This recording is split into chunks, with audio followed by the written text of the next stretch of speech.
chance to hear it, so let her tell it. People on the streets say Sabrina Speaks. Tune into the show, she will let you know. Tell all your friends and family.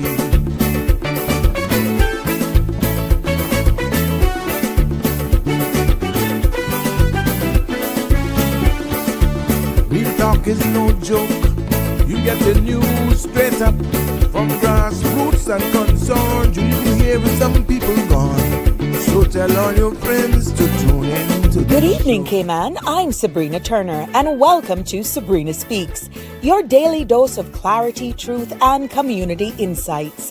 Every weekday from 5 to 6:30 p.m., we're tackling the issues that affect you, from national headlines to grassroots concerns. Whether you're in traffic or winding down your day, this is your chance to hear it straight and speak your truth. So buckle up, Cayman. We're not holding back. This is the show. We gotta let you know. Now we got to go.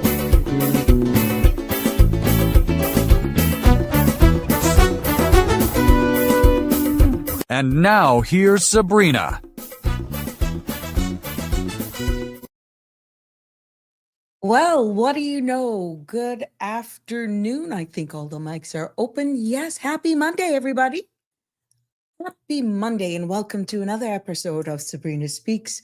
Yes, voices of the islands, conversations for the world, and the podcast where voices rise, stories unfold, and inspiration takes center stage. I'm your host, Sabrina, and it's good to be back with you this week. And I hope that your week will be blessed with positive vibes and tons of happiness.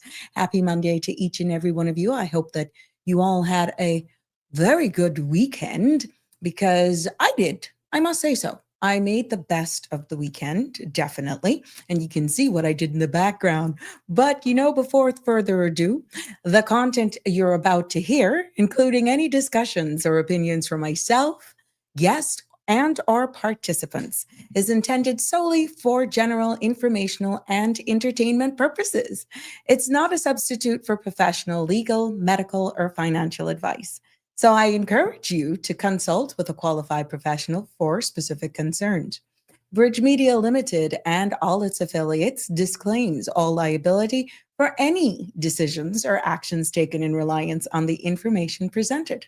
And please, don't forget to follow, like, share, and subscribe so you don't miss an episode. Yes, it's good to be back with you today. And the show is going to be very informative, as we usually do right here on Sabrina Speaks. Yes.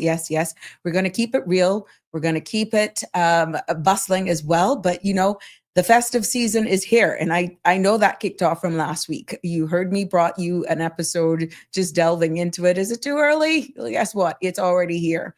And it's filled with a time of joy and family, and everyone is out celebrating. But it's also a time when we must take and be extra vigilant as well. So in this first hour, unless you say otherwise, because I'm steered by you, but definitely in this first hour of this episode, I'll take some time and talk a little bit about holiday safety a little bit more, and looking at it as well. We've heard what's happening in the weekend, over the weekend. I saw the video. Sandra did an entire in-depth show this morning, but we saw how businesses and customers, we will talk about how businesses and customers can protect themselves from theft, scams, fraud during this busy shopping season, and even counterfeit money. I'm noticing in other jurisdictions as well, they've seen an increase in that. Right there in Florida, there are some serious counterfeit $100 notes that are in circulation. We don't know, it could end up here, to stolen credit cards as well. And I want, again, in this first hour, to explore the real impacts that has on small businesses. And we'll look into a little bit about any legislation here in the Cayman Islands, like who's responsible a little bit. Yeah. And what steps can we take to stay secure while enjoying the holidays? And, safety doesn't stop really at the counter, at home as well. And I want to do some home safety tips like locking your doors and windows, use timers for lights if you're going to be away, and avoid leaving gifts visible through windows. And saying all of that, we understand the power of social media and online. I want to also share with you some tips and being mindful of what you share. Posting expensive gifts inside your house or even broadcasting live your location can also make you a target, you know. So save those holidays posts is my advice to anybody for later, and keep your privacy settings tight because, the season is about cheer. We know that. And it shouldn't be about fear, but we can't be stupid either. You got to be cautious with what you do and be smart. And, by securing your homes and being smart even online and practicing safe shopping. I can't believe we're saying that in the Cayman Islands, but you know what? Yeah, the time has come that we actually have to think and talk this way. We protect not only your families, we protect our business, and definitely by extension, our communities. And then on the second half of today's show, I'll be joined by Mr. Woody Foster of Foster's IGA. I know I got a question in there from a fan from last week in the second half, and we're going to be labeling that side, holiday cheer. You see that, right? We'll discuss how families are navigating the season of giving amidst the high prices. Has anything changed? American Thanksgiving is this Thursday, and a lot of us will be celebrating here as well. And it's our Cayman Thanksgiving this weekend as well. But really, there's some specials going on at Foster's, and what all of these prices, being smart with your shopping, and how Cayman's leading groceries store, one of Cayman's leading grocery stores, is working to balance community cheer with economic realities. So I'm encouraging you, please, to stay with me for today's program. We'll dabble a little bit into some headlines. I saw some local headlines came up just before I went live as well. And we will talk a little bit about that. There's some stuff that's going around on social media. And tomorrow is going to be, I would say, I've been hearing a lot of chatter out this weekend as well about some immigration chatter with persons wanting to amend work permits, that sort of stuff. So because of the nature of today's show, I've pushed that conversation to tomorrow. So we're going to delve into work permit amendments, that sort of stuff. And I think there was a post that Denny tagged me in about clause 35. I'll tell you what that means. Some people tend to think that means the Cayman Islands could be a sellout. I'll get you to weigh in on that tomorrow, but tomorrow is going to be pretty big with persons wanting now to amend their work permits, general questions coming up about that, how to navigate the system. So that's in store for tomorrow as well. But before we go into the cooks of today's show, and I see you guys building right there. We know everyone is out and about. I'm hearing talks about Christmas parties. Yeah. And all of that good stuff. So everybody needs to know what's going on with the weather. Right now, this evening's weather, thanks to the Cayman Islands National Weather Service, the synopsis calls for mostly fair conditions are expected with low to moderate chance of a few sporadic showers as a ridge of high pressure dominates the weather pattern across the region, maintaining moderate to locally fresh winds and seas. For tonight's forecast calls for fair to cloudy skies with a 30% chance of showers. Temperatures will fall to the upper 70s. Winds will be east to northeast at 10 to 15 knots with higher gusts. Seas will be moderate with wave heights of 3 to 5 feet. Now, tomorrow's forecast calls for fair to partly cloudy skies with a 30% chance of showers. Temperatures will rise to the mid to upper 80s. With a heat index of 95. Winds will be east to northeast at 10 to 15 knots. Seas will be moderate with wave heights of 3 to 5 feet. Now for guys, the boaters out there, I see a headline where a boat has been stolen too. Oh my God, there we go. Well, a low tide for this evening is expected at 7:29, the high tide at 11:35. Tomorrow, low tide at 5:50 a.m. and a high tide at 1:32 p.m. Sun will set this evening at 5:44 and sunrise tomorrow morning at 6:40. Outlook for the weather is for similar weather conditions through Thursday. So there you got it. So we got week, pretty much almost a week in advance. Happy anniversary to all of the wedding people out there. I bumped into a couple. Charming and Glenn, kudos to you. Happy anniversary. May you have many, many more. And quite a long time. Good for you. Kudos to you. Happy wedding anniversary to you. And for all of the persons who I may have missed that it isn't popping up, thank God for Facebook on my Facebook page. Happy birthday. Happy birthday. And I know I got a couple coming up this week. So yeah, we'll be celebrating those as well. Hey, Connie, how you doing? Welcome, welcome, welcome. I hope you are doing good. You were actually first to comment today. Good for you. Connie, I can message you after the show. So you make sure you answer me, okay? Happy Monday to you, Damien. How are you? Hope you had a good weekend. I'm going to do a note for myself, Connie. Yeah, Marshall, good evening to you. I hope you're hard at work and enjoyed. You hope you had a good weekend. Are you going to be off on Thursday, or you're going to be indulging in all of the gobble gobble over there?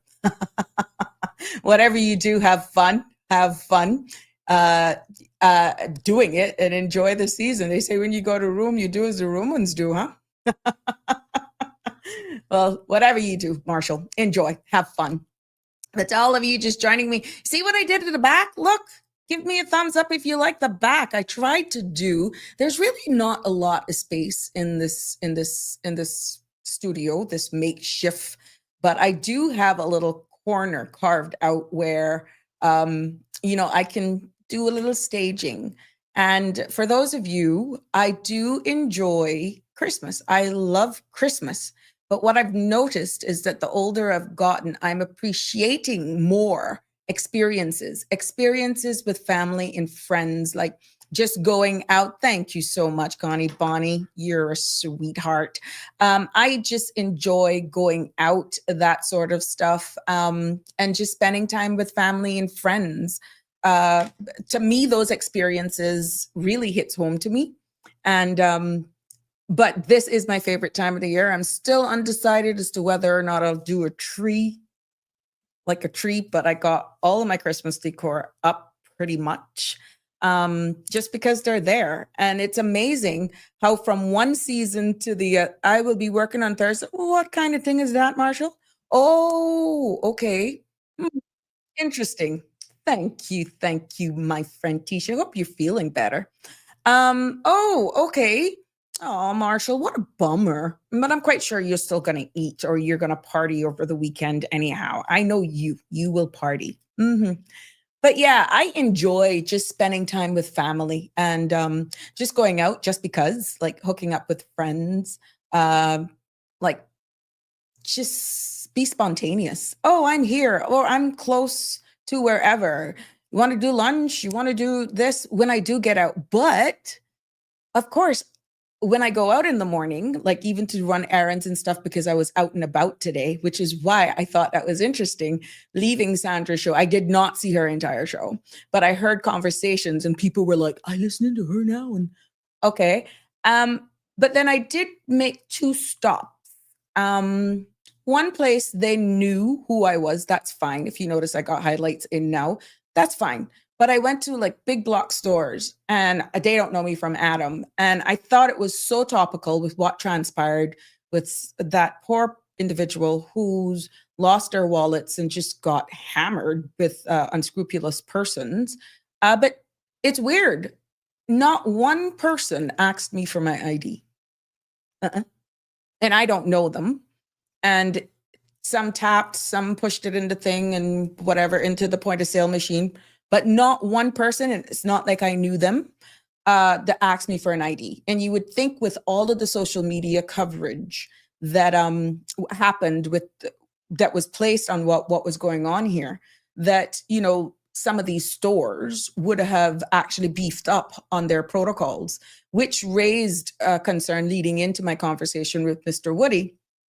Today, I thought it would have been just my experience. I could be honest with you today. I said, why not speak about it for the first couple of minutes on the show? Because I'm telling you, I think we've become too complacent, and there are telltale signs for true.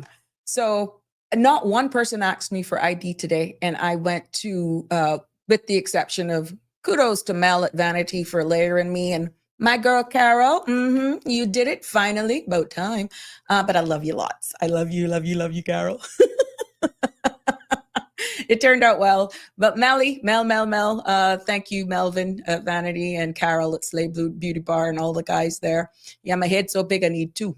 But besides those places that I went, no one asked me for ID. And I thought that was quite interesting. I didn't say anything, but I was very observant. So yeah. Hi, Miss Lucille. Good evening, beautiful girl. I like your Christmas. Oh, thank you. All over on Owner Cayman Islands. Always, I'll miss. She hope she's doing. Agent, I see that. Yeah, but it's good to see you, Miss Lucille. Hear from you over there in the UK. It must be getting cold now, isn't it? I leave that to you guys over there. Yep, and Marshall will be working. Connie Bonnie. I outgrow Christmas. Can't be bothered. I just like the feeling, Connie, to be honest. I like the spirit. I like just hanging with people, but little do you, the older I get, I'm realizing that. Good company, though. Good company. I don't like negative vibes. I like people just go happy-go-lucky and just spontaneous. Let's go here. Let's go there. But then I still have to be gently reminded, you have a 5 o'clock show, right, Tisha? Yeah.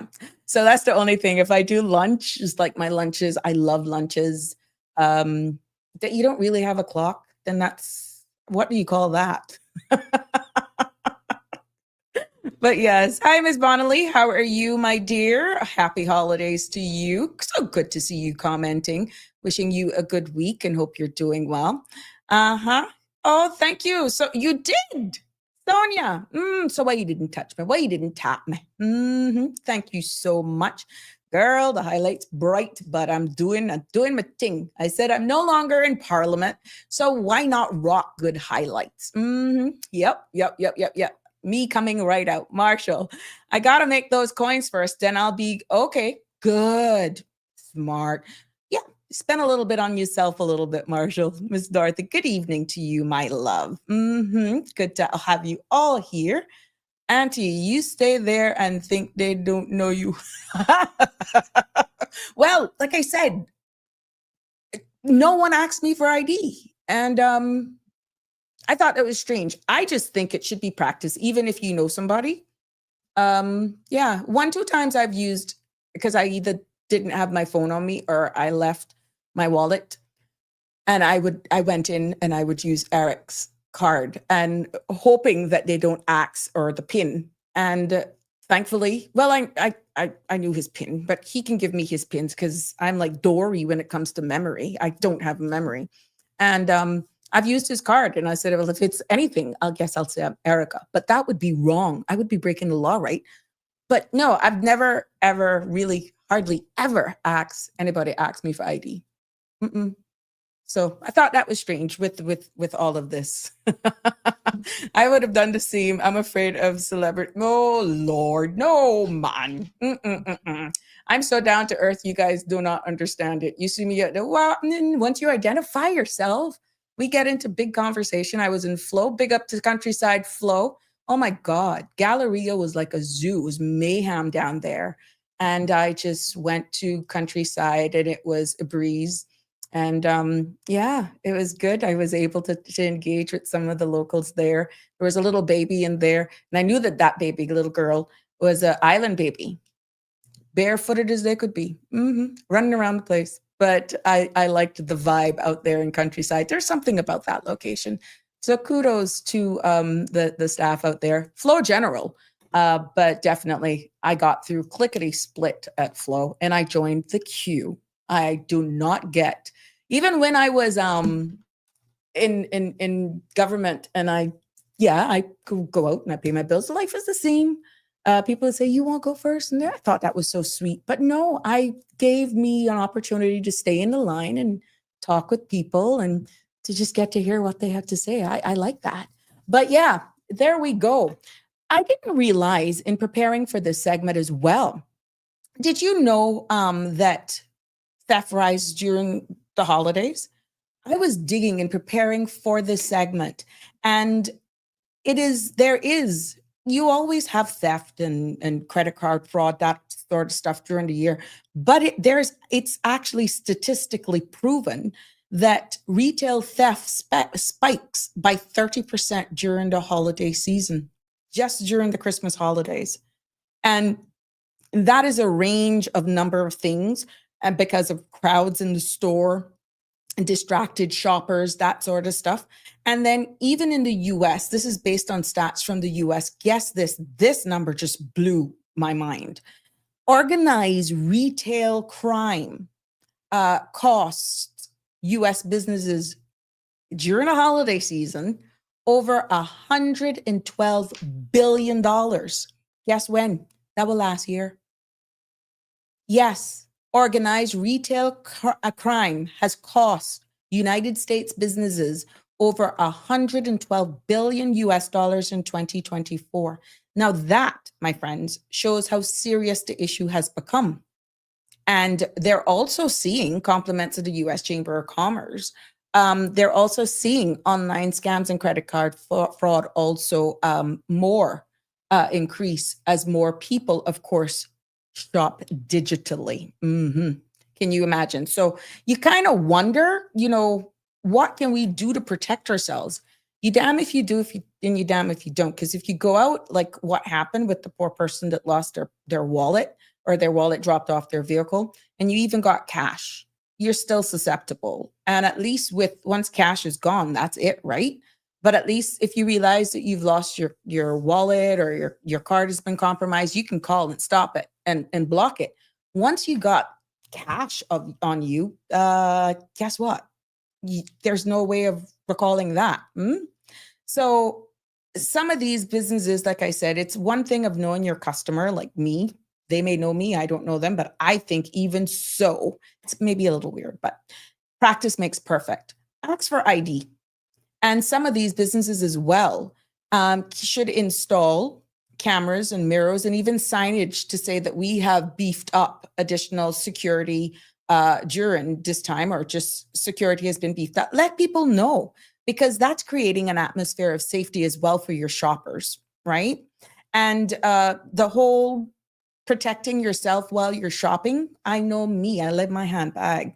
I would caution persons to just stay alert and keep your bags closed, like zipped up. A lot of us are going to be traveling thanks to the additional 500 that Honorable Michael Miles and this government has given for those who want to shop. It kicks in on the 29th to the 11th of January. When you travel, even locally, I have a habit when I go to the grocery store to just put my handbag, but I'm pushing the cart with my handbag strap in my hand, and push the cart, and it's sitting right there, like where you would put the baby to sit down. But my bag is closed. And even when it comes to your wallets in front of pockets, put it in the front instead of in the back. I know for guys that's a little weird. And one of the safety tips is to avoid displaying cash. So it's the debate of cash versus debit credit card, because we're open to be hit somewhere, and I'm hoping that nobody actually gets robbed over the holidays, despite what is happening. But another thing as well, tips is to guard your cards by using those. We see what's happening now with contactless payments or mobile wallets. Everything is just up. And, at the end of the day, even though it's the holidays are about giving and not taking, we have to keep our celebrations safe as well. Even when we're in these crowded stores, avoid being overly absorbed in phones or deep into conversations with others that you don't even realize your purse, your wallet, whatever is actually open. And these are some of the things that can pump. They can bump you. You can have these card readers and all that. So you have your debit and credit cards into those safety holders that you can't really scan them. I saw something where they say aluminum foil. can also save you from these card readers. Here we are talking about all of these things, but yet you would think you would be a little bit safer with credit or debit cards. Yeah. But, at the end of the days, when it comes to even customer reassurance, once you own a business, it is in your best interest to just make it known that you've done everything in your power to protect your customers. And in this case, train your staff to make sure that they do the necessary checks and all that sort of stuff. Because again, it is just the season. A lot more people will be out. People will be mingling with persons. There are going to be lots of parties and all that sort of stuff. You just want to enjoy the season, but don't let your guard down either. But some of the key takeaways that I would advise, like business owners, to just include a blend of physical vigilance. I know it may be a little bit more money on you, and also beef up your digital safeguards as well. And at the end of the day, like how I said, I went out. Even if you may know me, it's just practice. I should be the one that you really don't have a problem asking for an ID, because it's okay. You can practice with me.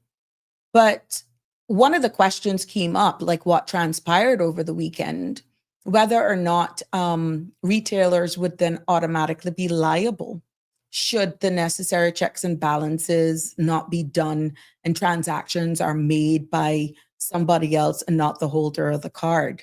Well, let me tell you this.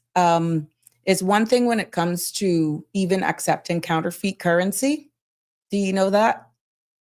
Let's say there's a $100, $50 note, whatever is accepted by a store. This is cash now. Under the Cayman Islands Penal Code, knowingly accepting or passing counterfeit money straight up is criminal. But if a business unknowingly accepts counterfeit notes, unfortunately for them, they bear the financial loss. Yeah. Because right now, we can't, under the laws here, banks don't reimburse fake currency on fake currency. So that's unfortunately a loss for that business establishment. Now, when it comes to credit and debit card fraud, here in the Cayman Islands as well, we look at fraudsters who pretty much target local merchants by the misuse of point of sale terminals. They have them all over the place, and they got the skimmers and everything. But there are certain checks and balances that merchants can do, like we say, check and ask for ID, and just basic protocols, read the room. And some of the things that I've seen as well, even in some of the video caption of what transpired, it was obvious that it was the same darn card being used by multiple persons. It means you need to look at the numbers, even if it's the last 4 digits. And if it's repetitive with the same card over 3 or 4 different persons, that should be a red flag. So when you look at retailers' responsibility, their retailer's responsibility where due diligence is concerned, all store owners or merchants are expected to take the reasonable steps to verify transactions. And again, that goes to ID. Signature comparison, which in a government issued ID will have signature and you can compare it. Or like what Sandra was saying, what I did see is that on the back of hers, which I do as well, instead of doing my signature, I say CID. CID, meaning you have to ask me for my ID in order to see if the signature that I'm putting on the receipt aligns, right? And then the ID should match with the name on the debit or credit card. So when you look at all of these things that you can do, banks generally protect customers against unauthorized cards use, provided that they report it promptly. But until that's reported, the bank is unaware if the certain checks and balances are not actually being done by those retailers.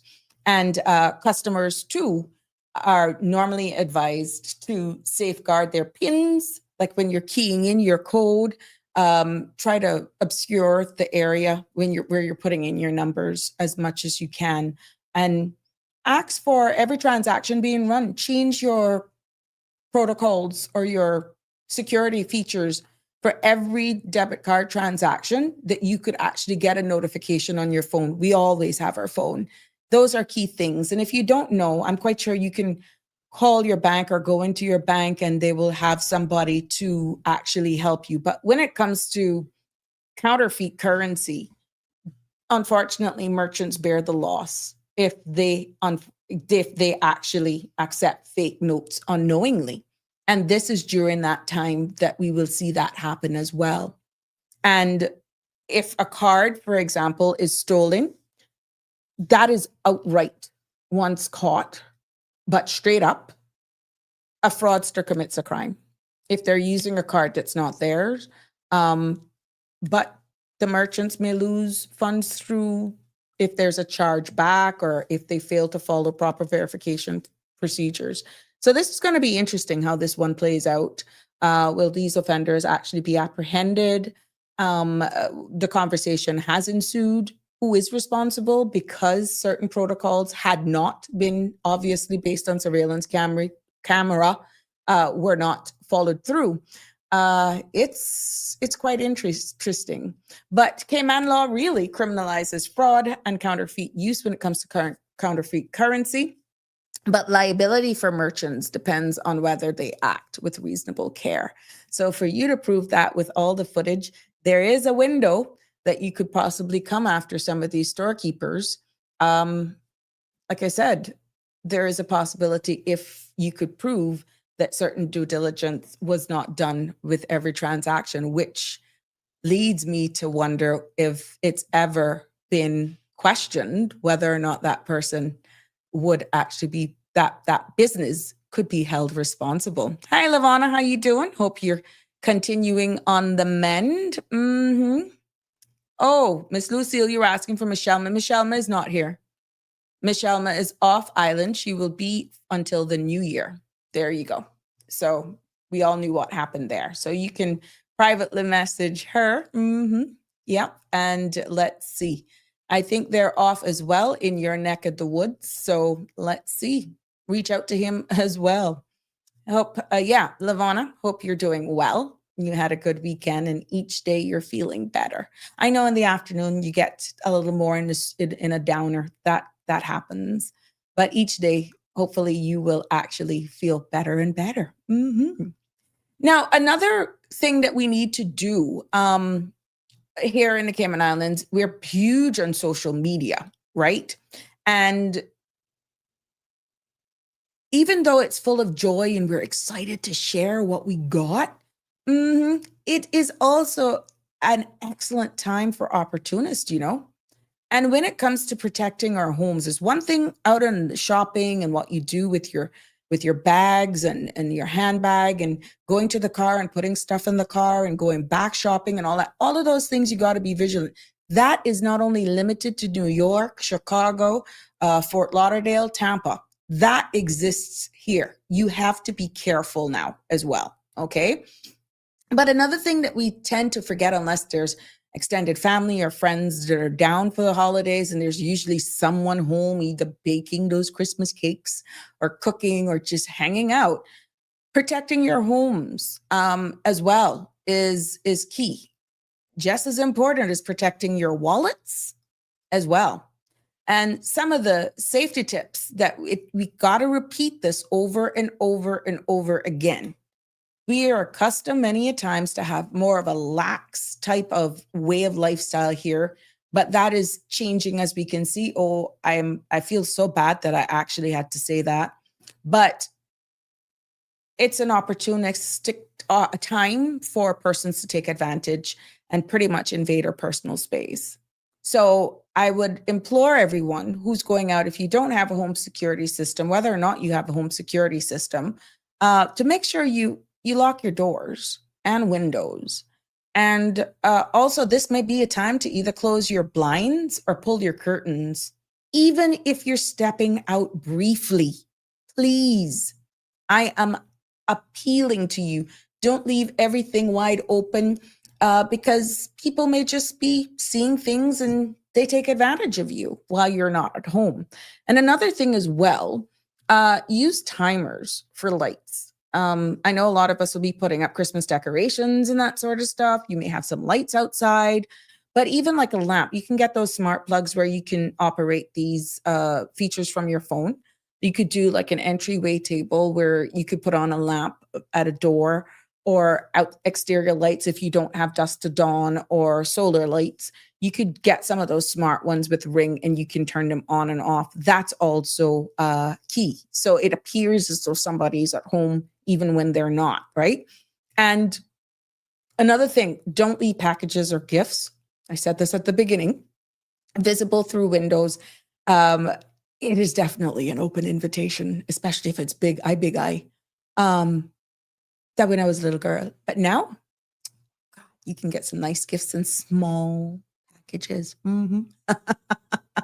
One of the other things you could do as well is ask a trusted neighbor to keep an eye out. And if they see anybody weird or suspicious around your house, to just give you a call. That's what neighborhood watches are for. And I know here in Prospect and Red Bay, we have very, very active WhatsApp community group chats. And trust me, from solving crimes, stolen bicycles, lost dogs, you name it, that they actually are on the money here. So yeah, but these are good things that we should do in our home, to be honest with you. This is S Mood Cruise.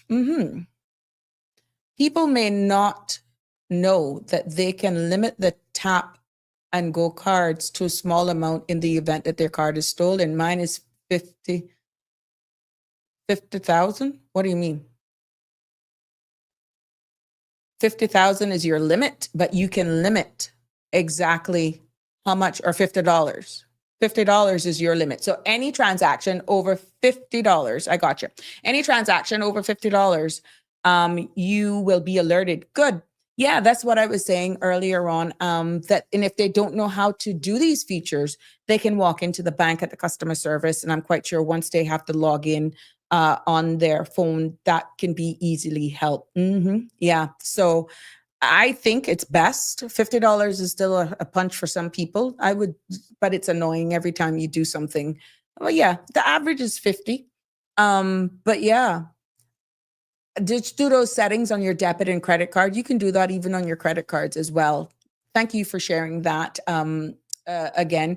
And good for you. So they're not going to hit you too hard. But wow, that was a dent. Damien, look out for scam messages from fake delivery notification. Example, Amazon saying you need to contact them to make a payment. Well, I know one thing. Amazon won't catch Sabrina. They won't catch me. I have even warned my bankers that should they send me an email, if it's not followed by a call, more than likely I'm going to fall out of time with due diligence. Because even with banks that I bank with, I don't respond to emails like that unless it's an ongoing conversation. And even then, once it asks for payment or giving a credit card number, Sabrina, don't pay it no mind. Like if I don't bank, let's say with Bank of Butterfield, why would I be responding to an email from Butterfield? If I have no affiliation with Bank of Butterfield, why would I even pay an email coming to my email or WhatsApp any mind? I would have no reason to pay it any mind because I am not a customer of that financial institution. And I only use that as an example. But now if it's a bank that I use, I would probably, but again, there are telltale signs and stuff that you don't do. But sometimes they come in and I still don't pay them any mind because I want to see how much. And then if it's followed by a call, sometimes you'll get the 814, I think, number or whatever number. It makes sense. So for me, that's how I would do it. Yes, any transaction over your limit, you would need to enter the PIN. Gotcha. All right.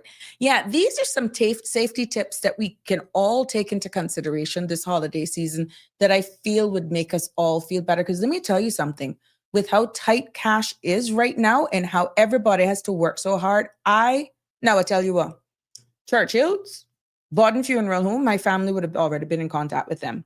And because I'd have dead. And to see really that you find something, Miss Donna and I were speaking, you find something that is not yours and you just go on a joyride. That is like, oh. And then everybody from that country gets branded. And it is so sad. It is really so sad that we are living in this type of society. But even now, I see on CMR TV and the CMR Facebook page, 2 wallets have been found, and Sandra has a public post there. So it's obvious it might be wallet season. People are just putting down their wallets, or I don't know what's going on. But we're just asking you to be more vigilant, to be honest with you. Here we have the porch pirates. Oh, yes, in the US. They'd just be waiting for Amazon truck to deliver the goods, and then they run and take it. I always thought, Marshall, to be honest with you, how cool that was, but then how susceptible customers made themselves. Again, it just shows you how society is changing pretty much on a daily basis. And even like your mailbox out by the road, because we all have post office here. You know how that is. We got to go to the mail and mail. But, okay. At the end of the day, for what you guys with Amazon, I just thought that was so susceptible. But now, I think that will eventually change, and they're going to have to go like to a central place now where you guys are going to probably have to go and collect your stuff like a UPS, or they're going to have to do something. But that's interesting, or have it dropped only when you know somebody's going to be home. But anything can happen. You could just get delayed in traffic, but it's weird how you guys do that in the US. The real Michelle, how are you? Hope you had a good weekend. I was hacked, even though professional IT advised my devices had been compromised. I've been living in survival mode for 2 years. No technology, really? No email, YouTube comments, my only commute. Oh, really? What has your life been like? No emails. That's PTSD, huh? Oh my goodness. I know that must be just as bad as someone breaking into your house. Should you be compromised? IT professionals insisted that I was not hacked. 2 years later, no access to my trust fund because the trustees are thieves. Facebook accounts, email, iCloud, Google accounts, all gone. Now, no phone. Are you kidding me? I hope you got some legal representation, but here we go again, real Michelle. Oh my God. And you know how hard that's going to be to prove? Because then it's your word against theirs. And there you go. If you don't have paper to back up all of what oh God, I sympathize with you, my love, with whatever the heck. And I really hope 2 years. Oh my God. And you're an attorney. Oh God, that make it even worse. So you're double PTSD. OMG. So how are you going to navigate this? That'll be interesting. But thank you for trusting YouTube and commenting, because I really like your feedback here on this platform. But I'm sorry that you had to go through that. They stole my ID and law firm. Oh my goodness. Oof. Well, that's 2 years would feel like 2 decades. Oh, I really hope you get that resolved. Because how life right now is evolving, it's as though everything is going digital. Danny, people are saying you are running out of credit, and I noticed you tagged me in a post with Cause 35, where I think there was a video about persons coming in and buying land, and they're looking at different advertising to take people's lands away from them. And it's something like that. That's what I was. I hope you're doing well, though, Danny. Danny's just commenting, ladies and gentlemen. And for the record, people have been saying they've been missing you. Can you imagine? People miss Danny. Yeah, but I hope you get this, the real Michelle. I hope you get this sorted out and quick. Yeah. So let's look at a little bit of social media etiquette. Think twice before posting photos of expensive gifts inside your homes. And there's a reason why I went over this, because it's quite easy. Even a selfie, it's amazing what you can capture. And if you fast like me, when I see a picture, I look beyond the shoulder. I fast. I look to see what's in the back. So yeah, I fast like that. And others are doing it, but I don't have an agenda. But be careful how you're posting pictures, period. And especially if there's a possibility that expensive gifts or gifts, period, of in your home, and because it can tip off thieves. And again, your location on your phone, especially if you're going to do a live, avoid sharing your live location. I've seen people who are going away for the holidays and they literally post their boarding pass. On my way to New York for the holidays. First of all, you're telling the world that you're no longer home. You're no longer in the jurisdiction where you reside, and you're going to New York.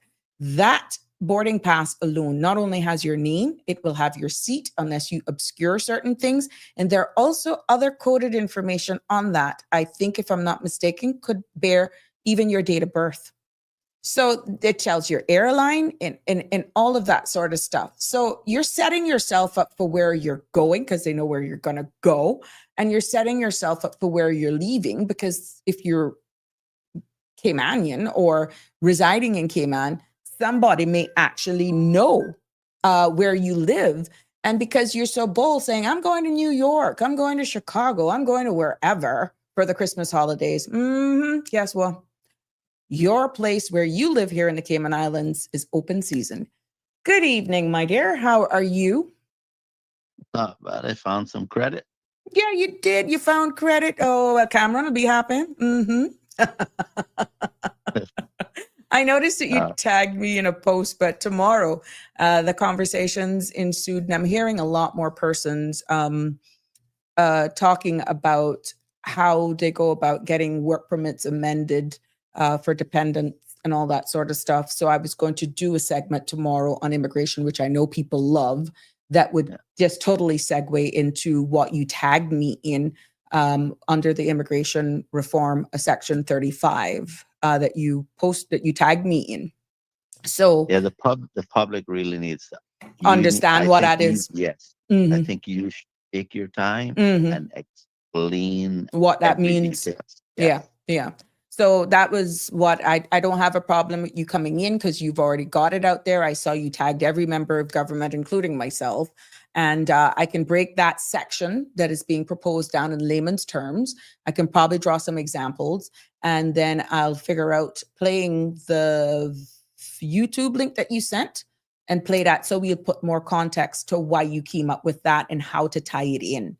But definitely, especially for persons who were displaced or are displaced in Jamaica, and you have persons wanting to bring their children or family member, add them on to work permits, that I can go in detail with, because there are some strict parameters. There has been no amendments to local immigration laws because of Hurricane Melissa, and persons, nothing with the threshold of income has changed. So I thought it would be good to just dovetail onto that tomorrow, and then bring what you tagged me into the discussion. So what I just heard you talking about there about real Michelle, that sounds horrifying. Yeah. I mean, the hairs on my neck back stirred up when I realized what real Michelle is going through. Well, identity theft. I'm not sure all of what real Michelle's issues are, but identity theft is something that I'm sure that there is some elements of it taking place at the moment, but you're not going to really experience that until we have a digitalized present. Mm-hmm. And so that is something that we're going to have to deal with once Mm-hmm. the ID gets up and running in full swing. Now, I'm not recommending the government do that. I don't think we can stop it from the tone in which I'm seeing. Oh, well, when Ralston was on CMR recently explaining the fees, he said in a very crystal clear way that they are doing it. It'll There be you go. mandatory. There Yeah. you go. There was no ifs, ands, buts, or suppose about it. Mm-hmm. Um, but I think that the public, see what the problem is when you look at something that has pros Mm-hmm. and you just focus on the pros and you don't focus on what the cons are, Right.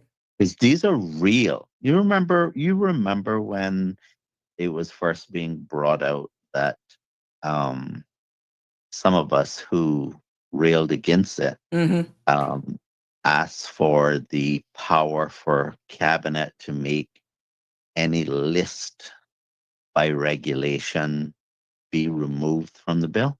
Yes. Yes. Do you know why we did that? Why? That video that I posted um, uh, uh, and tagged you on. Mm-hmm. Ask yourself if you were a government and you wanted to do whatever, one of the mechanisms that you would need is the ability to create lists to keep track of how you wish to treat people. Mm-hmm. Well, you would need to have the power to create whatever lists you want, Want. right? And the operative statement there, you would need the power to. That's right. And that is why, and now nothing stops the government from creating a list, but Mm-hmm. what they would have to do is go to the House and Legislation. Mm-hmm. explain why they want the list, right? Mm-hmm. Mm-hmm. Because you see, we should be given the opportunity to examine the actions of government. It shouldn't be that government can just operate in a way that we don't even know what's happening, and which is what would happen if you gave them the power to just create whichever list they feel like creating without having to explain it and But justify the actions. would you be so open to say giving them the power when once they're elected, numbers matter and people are feeling that they're at the losing end of the pool because numbers matter in there? And it's like, No, I know, but here's what the problem is. I saw someone in the supermarket today, and he was talking to me about the situation that we're in. mm-hmm. And the way where I see Cayman right at the moment is that there's a saying that says that there are people who build things, right? And so there was a period uh, in the past in which some really important decisions were made. It took a lot of courage to make those decisions. It took a lot of hard work. It took vision Mm-hmm. to build Cayman to where it is today, right? Mm-hmm. Mm-hmm. But the problem is that there's another group of people that would inherit what was built. Right. I think we're in a period where we're squandering our rights. We don't really truly appreciate when a veteran said that they served for us. We don't really appreciate what that means, You're quite right. right? That the cost Mm-hmm. to purchase the freedoms that we have right now, Mm-hmm. and we're about to squander them. Just let them go. The politicians who think about things for all sorts of reasons, in many cases which have nothing to do with our interests. But we have Now, if to we're we have to run the country. We have to make sure that we do whatever it takes to keep money circulating. listen Why to you me, think they listen. elect us? No, listen to me. I hold the view. You see how when Cayman locked down during the COVID, pandemic. COVID, Mm. you know how that created a situation where we didn't have a lot of deaths. People wanted to be here. Mm-hmm. It created a demand because we were a bubble. That's right.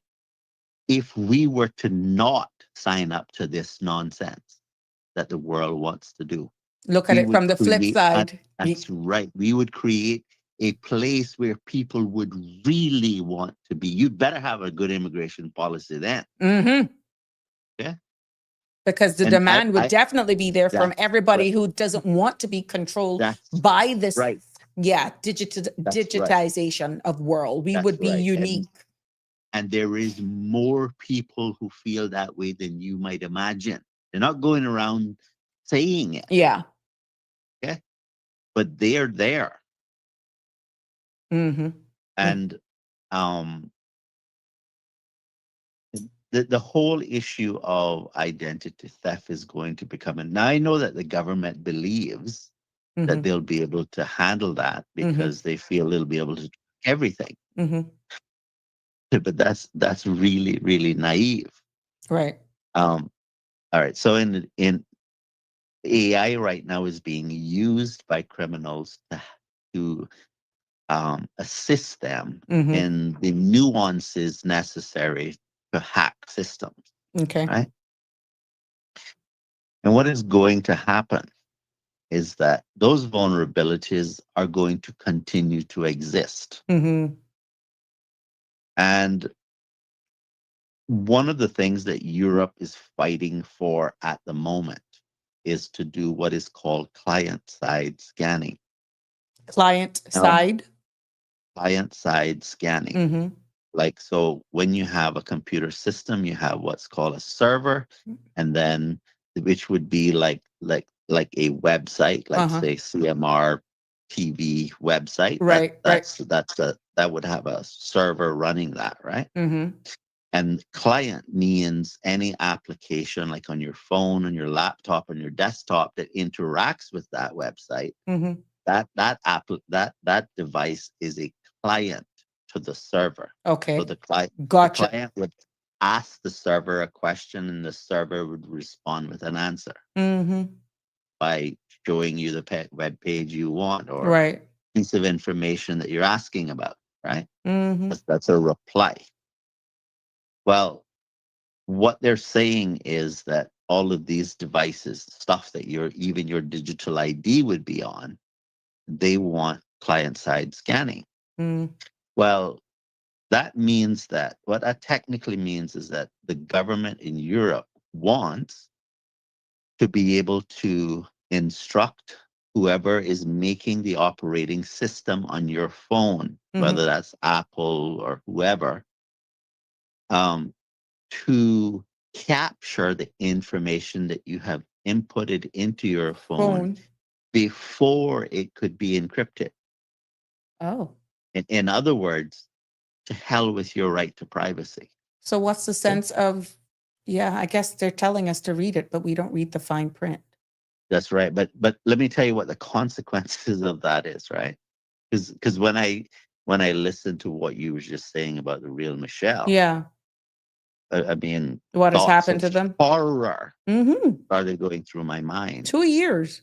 Because if you think that having the government be in a position where they can see every single thing that you type into your phone or your laptop or desktop, if you think that that is horrifying, ask yourself what happens when a criminal gains control of that because there's a vulnerability in the operating system. God.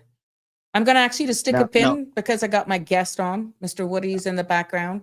But we can continue this tomorrow because, like I said, I'm going to go into immigration that kind of aligns with what you're saying. So leave that as a cliffhanger with me because I don't want to disrespect my guests. Please. All right. Take care. All right. Take care. Thanks. Well, I want to thank that caller. We have, I told you in the second half of today's episode of Sabrina Speaks, that the holiday season is upon us. And, this is a time of the season of family and food and tradition. And, while we may look forward to the joy of gathering around the table, we also know that behind every ham turkey and festive spread lies a complex story. Yes, it is. And it's real for those persons in the business. The complex story of supply chains, rising cost, and definitely resilience. So I will be joined right now by a familiar voice, Mr. Woody Foster of Foster's IGA, and it's a long overdue conversation, check in with him. And I'm just so happy that he's able to avail himself, thanking him. And he's going to be sharing with us some holiday special promotions that are ongoing right now and what we can expect, but also to help us understand the bigger picture. Since we last spoke, how global tariffs you've heard that word so much times, and even the new fees, the new revenue fees. And yeah, Hurricane Melissa is going to come up in this. And, it's all about supply chains. We'll get a feedback on him because everything on the shelf comes from somewhere. So this evening, I want you to grab your glasses, sit back, and of course, 936-8255, you can participate into the conversation. We'll explore how Foster's is navigating these challenges and what it means to Cayman's food sustainability as well, and how our community can continue to celebrate with both cheer and awareness. So without further ado, let's welcome Mr. Woody to the stage. Good evening, Mr. Foster. How are you? I'm good, Sabrina. How are you? I am fair to find, was out and about and trying to get ahead of the festive rush. I know that Thursday is American Thanksgiving, and I got my eyes on the ham, those spiral honey hams. Woody, honey ham. Well, that one is always tricky every year, and whether we're going to actually get it or not. Oh, we really? only sell it one time of year, really, of the specific type. And it's always a challenge. Oh my God, leave it to me to have the difficult one, But I told my family, I said, look, I see some price tags there, and if somebody don't eat a spiral honey ham or smoked ham, I said I'm going to be very creative with spam and do the same thing. Oh mercy! I don't know if we can spiral cut spam, but anyway, we'll see what we can do. That was so funny. Well, it's good to have you on with us, and I'm seeing crazy over social media. The holidays promotions, and please tell us what's going on. There's an opportunity for, I think it was 500 gift cards. Oh my God. Yeah. Tell us these specials and Black promotions. Friday. That was for Black Friday. So Black Friday kicked off on Friday gone. Uh-huh. And it started off fantastic. It was Saturday. Then we have it's going on for the whole rest of this week. So Monday through Saturday for the rest of this week. Mm-hmm. So we have most things. We'll run out of a few things as always, but generally speaking. So we really tried to do this. We started this a number of years ago where, typically Black Friday is a bust down the door kind of thing because you want to get in and they want to create an environment where there's only going to be a few things. So you want to get in and get there first. And it's always dangerous and crowded. And so we made a decision a number of years ago to take a different route, which was to order more product and have it for a longer period of time so that people didn't have to come in at 5 o'clock in the morning if you didn't want to, because we should have most items for the whole time. And for the most part, that's worked out fantastic. Okay. Because some people still want to come in at 5 in the morning because, when we order, I don't know, let's call it shower curtains, and you have 5 different colors. Well, you don't really know from year to year which one is going to go faster than the other one, right? So if you want to make sure and get your color, then you do have to kind of come early. Get there early. Generally speaking, we've done a much better job with not running out, so people don't have to. They can come when they want to. Excellent. See, we got Denver is saying brilliant, Woody. So that's brilliant, Woody, the man himself, or brilliant idea that you stretched out this Black Friday over an extended period of time. But will you still be doing the 5 a.m. thing just for people to experience what that is like? No, that's just on the Friday. But everybody tries to do their thing, right? So like this year, A.L. Thompson's did I think it was called Midnight Madness. That was cool, 8 until midnight. 8 to midnight, and it was a fantastic event for them. Cars were everywhere. It did really well. Yeah. But everybody's trying to, capture that sort of first dollar, if you will. Correct. And try to outdo the other one, and so it's constantly changing. It's a moving target, but we we like our approach, which is to have the right items at the right price, at the right quantity, and let you just Correct. come in when you want to. Yeah, That's so our it's a approach. brilliant idea, says Denver Douglas. Congratulations to you guys being so creative with that. But how do you balance pretty much offering, let's say, festive value while managing rising cost? It's for staples and even meats. I've seen, I'm constantly all over the media and seeing posts where one had said that, like this Thanksgiving in the US would probably be one of the most expensive Thanksgiving dinners because of tariffs and all that sort of stuff. How are you able then to, because I see sometimes you have stuffing for a different price, cranberry for different prices. Like you see your Facebook posts, which tells you you're doing a darn good job on those, because it helps me make my shopping list as well. Perfect. Well, I mean, the big item obviously is center to plate, which is the protein, which is turkeys. Yeah.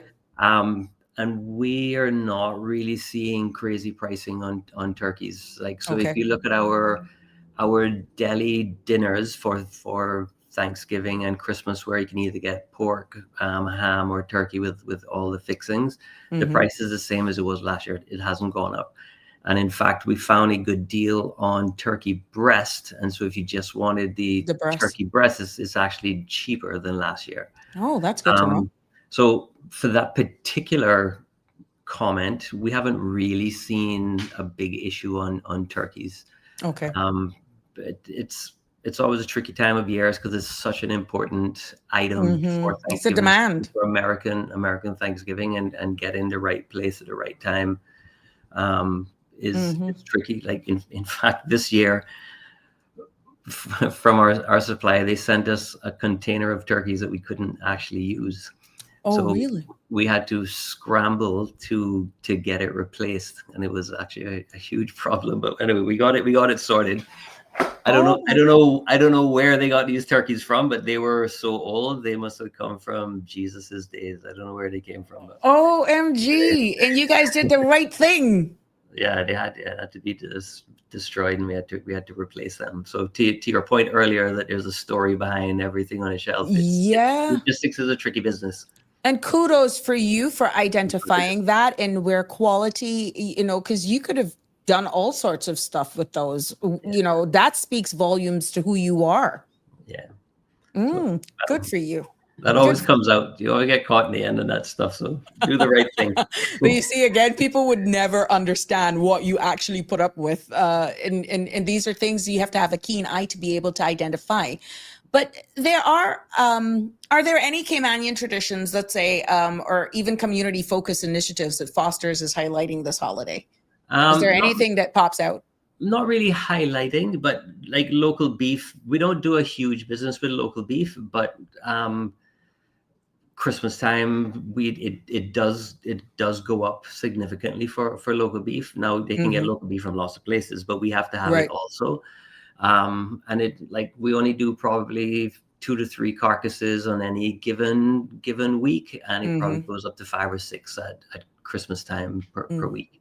But it's not a big part of our business. But again, for those that really want local beef, they also go down to their local butcher and get it themselves. And so the supermarkets probably play a smaller part in that for Christmas time. But I mean, like we do our black cake every year, which goes over very well. We do a lot of those. We have cassava cake, and we have different things. But it's Christmas tradition isn't a huge thing per se, because every household is different. Some want Brussels sprouts, and so we just try to make sure we have what everybody needs, and just try to get it right every year. Which must be just blowing your brain, because we have such a diverse community, and you have people from all over the world that celebrate it. Because we just Canadian Thanksgiving just went. What's the difference between that and US Thanksgiving, where actually certain ingredients and products on the shelves makes a world of a difference? It's not hugely different in terms of products used. It's just about 6 weeks earlier. Okay. But it's not. But it's also much smaller. American Thanksgiving is much bigger than Canadian Thanksgiving. Much more important to get American Thanksgiving right. But as you say, there's all types of different things, right? So you have those that make black cakes themselves. You got to have your raisins and currants and all the fruits in a mixed peel that they use in those. but you have to have them out really early because they start soaking down, 2 to 3 months in advance. And so sometimes we get that wrong. Like if you don't order it in February instead of March, they don't come in time. And so the Christmas logistics starts from the beginning of the year, right? Like, so you're like on our HVC and general merchandise, you start doing those orders from February. Oh, really? Yeah. So it's getting it right is really hard. And you'll anybody who does logistics, you'll hear that all the time. Yeah, but yeah. and you're guessing, 10 months out on what you're going to do for Christmas, and then you're at the mercy of suppliers. Like last year, we didn't get any Christmas crackers from the UK because by the time they were ready to send them, they weren't gonna make the time frame. Yeah. And then of And then course you get customers stuck with all of this product, and then the season is over. Well, we had that last year. We only had a matter of days to sell like the majority of our English Christmas product, and it was really difficult. It was really difficult. And of course, customers get upset because they plan their family traditions, to your question, around these things, expecting you to have them. And then when you don't, they get upset because you've now kind of screwed up their plans, and it's frustrating for everybody. Joys of living on the island, where we import pretty much everything that we eat, with the exception of a small percentage of our local farmers and our butchers, right? Yeah. But if you're in the Brack, you can get your local beef right there. We know over there in Brack, they're doing that. The pigs and the cows, definitely. That is a tradition. Indeed. Now, have you noticed a shift though in customer buying habits, as even though prices cost? Have you noticed any shifts? Only marginally, not huge, because beef prices have gone up, and we talked about that on the show when I was here the last time. And one of the I was about to say excuses, but I won't call it excuses. One of the reasons, and one of the major reasons for that is the amount of cattle is just down, right? And if you have less product, then the price goes up. And that hasn't regulated itself yet. In fact, I saw an article today from Tyson, who is, Tyson is known for chicken, but they also do beef. They're closing one of their plants. I don't remember where they're closing it. And one of the issues that they're having is it's just too hard to get products. So they're closing a plant. So obviously that's not good. And one of the things that they cited is, again, lack of cattle, and they don't see regularizing for, say, 2 years. Oh, wow. However, when we look at our pricing trending, we do see beef trending down, right? It is coming down, but that's not to say that it's down from where it was. It's still higher than where it was, but at least it's trending down. But like, you have items like prime rib roast, which for those with a higher disposable income, that is a nice Christmas product, where it comes in, you have all of the crowns. Yeah. It's really pretty. Stuff's like $25 a pound or something. It's really expensive. Oh, wow. And so we haven't really seen like those types of things trending down. But in terms of buying patterns, because meat has been so high, we've seen pork sales go up. So people are sort of switching to some pork items. But hopefully the pricing will come down to where people can make the choice that they want, as opposed to the choice that they have to. Chicken has been pretty stable, even with the issue of Best Dressed Chicken, which is out of Jamaica, which I was going to go into the hurricane impact. So we'll come up, but even with their issues, we haven't really seen any problems. Obviously we run out, and there's some items, but generally speaking, chicken has been fine and relatively stable. So meat's really been the problem. Yeah, with how high the social media is with what's happening, unfortunately, in Jamaica, and we're seeing where they're begging for these poultry farmers, asking for generators so that they can slaughter. Where do you go? We're making sure that the product quality, are you depending on your suppliers to make sure that nothing is compromised? Because I have heard some chatter about, whether or not we should just give it a break for 3 months, 6 months until they get back. What type of assurance would you be giving persons, especially with the with meat products out of Jamaica? We haven't had any issues, and Jamaica Broilers does a really good job. They have their reputation to Jack? maybe, I mean, this potentially could be said is naive, but we've never had a problem with them. I mean, they have all their inspectors, and they do their thing. They have their generator, because I've been to their facilities. They have big generators, and and they keep them maintained, and they do what they do, and we haven't had any problems with that. And they're, strangely enough, they're still shipping us product, and I was like, wow, Nice. don't they need to keep it all in Jamaica? But they're still shipping product. So until they make a different decision, we're still getting product. The only product we're not getting is the free range, which we have problems with them in the free range all the time anyway, because it's a specialty item, and we have problems with that all through the year. So Melissa only exacerbated the issue. Okay. Now, has the recent hurricane season disrupted your supply chain or even product availability at all? No, not really. Only a little bit out of Jamaica, but honestly, we don't get a lot out of Jamaica. So it is disrupting things like there's no pick of pepper sauce. We're reduced on ground provisions. Like Jamaica producers, who we get all of our green bananas from, they wiped out, I think, 100% of their trees. So we're having to bring green bananas out of the US, which are never as good, because they pick them. They need to pick them more immature, and they don't. For good cooking bananas, they need to be immature. What we get in the US isn't that. So we get complaints from customers all the time. But generally speaking, no, we're not really having any shipping problems per se because of Melissa. Well, do you think then that our local farmers and that sort of stuff may be able to fill some sort of the gap, or are you exploring other areas that may not have been hit to see if you could similar terrain as Jamaica, similar quality, let's say other regional jurisdictions then?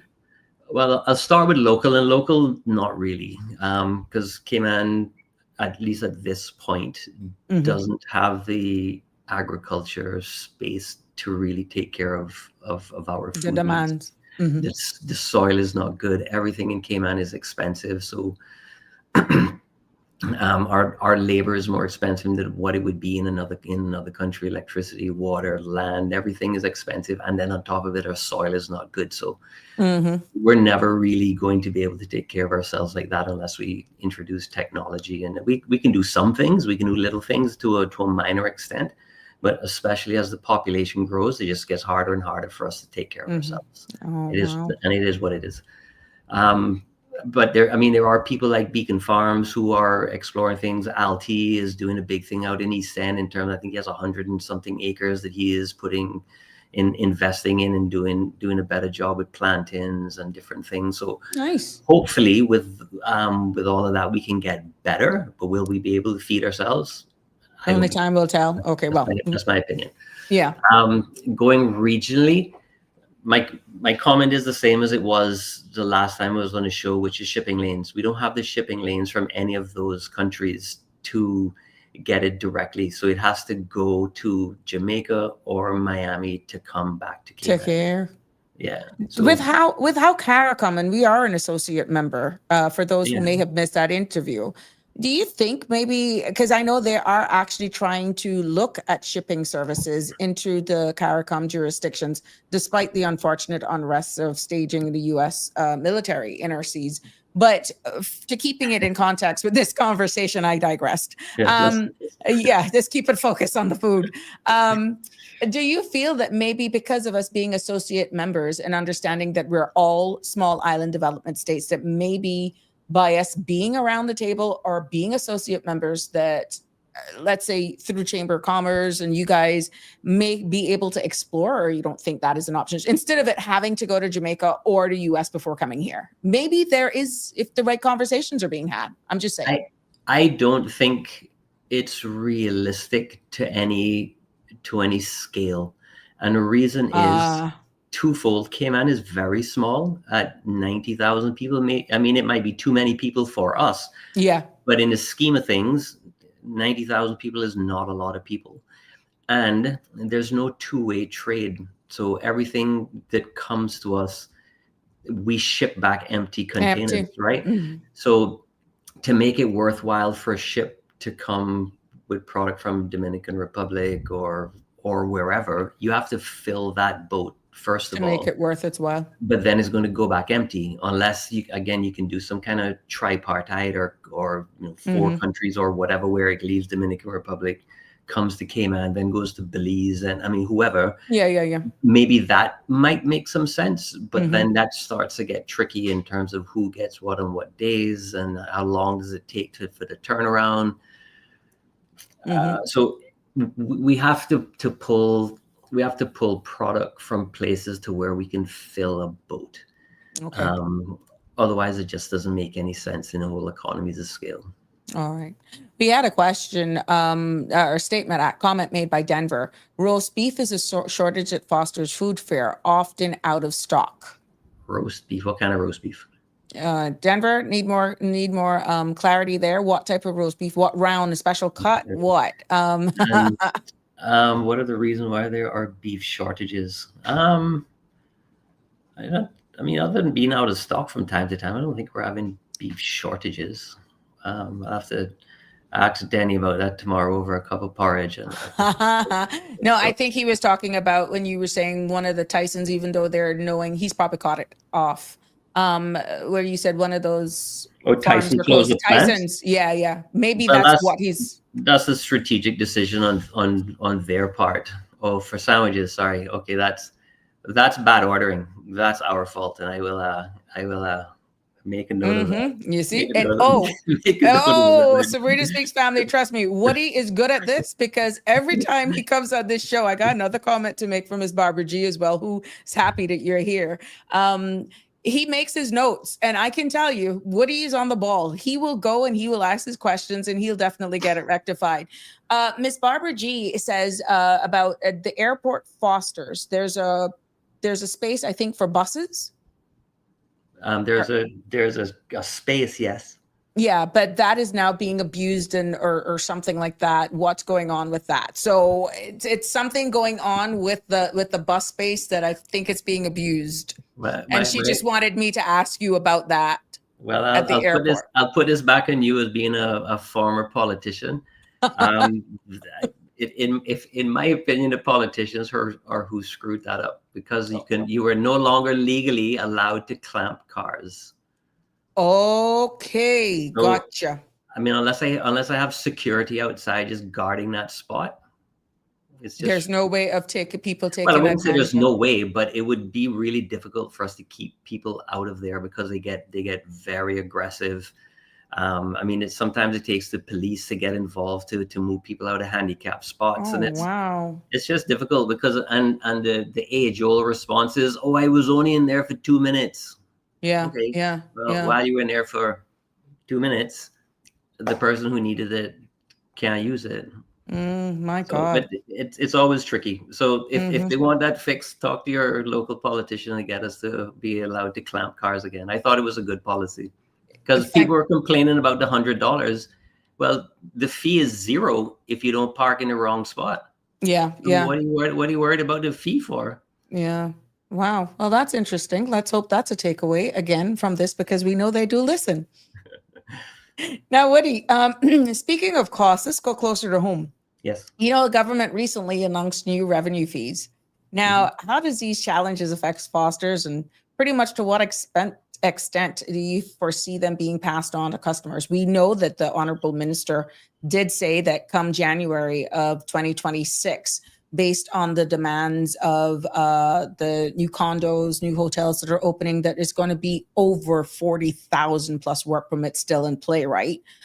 Your establishment, just by the very sheer size. And I think the last unemployment stats that were out is 1,300, 1,400 Caymanians. You definitely can't do without external help. Doesn't matter what nationality. With government recently announcing these new revenue fees. How do these affect your operation?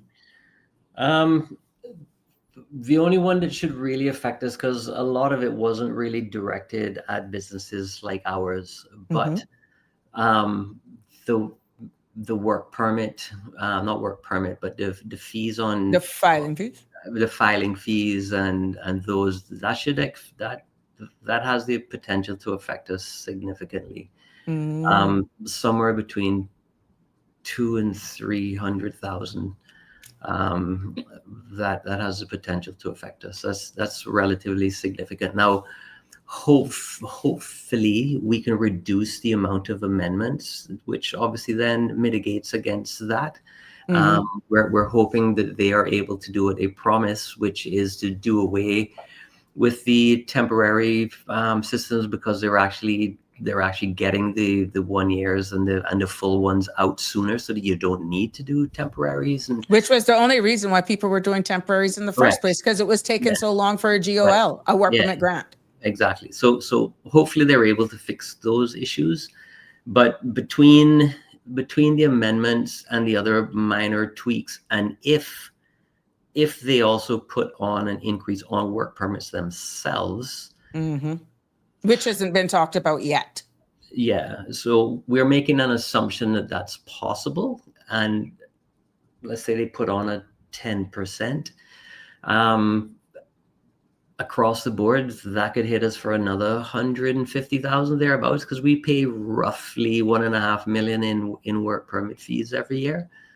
So it's significant.